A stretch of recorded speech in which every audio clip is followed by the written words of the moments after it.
من أبناء الطائفة العلوية، كانت فايتة بعملية على باب الصباح. بدهم ينفذوا عملية اختطاف للبنات بباب الصباح. فإلفت راح تحكي لنا شو صار بالضبط. تفضلي.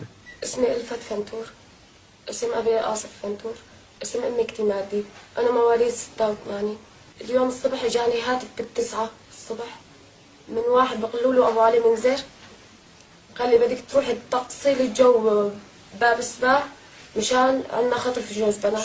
طيب هلا ورا حوادث خطف البنات مين كان؟ أبو علي منذر، واحد اسمه محمد، وحدة اسمها أم مصعب. أم مصعب شو اسمها؟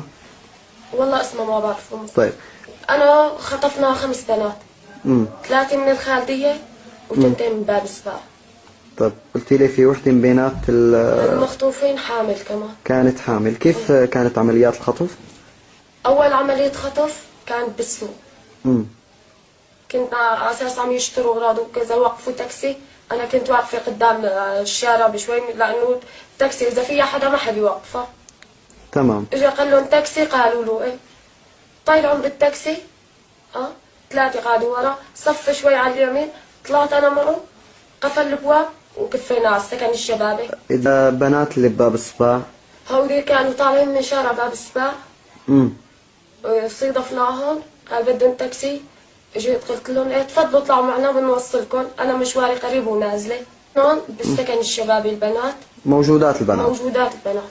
انا كنت اخذ على كل بنت 5000. عن جد كف واحد ما اكلت. لا بالعكس صاروا يجيبوا لي المتي الشاي اللي بدي اياه صاروا يجيبوا لي عندي. عن جد انه العطر منا نحن مو من اهل باب السباع على فكره.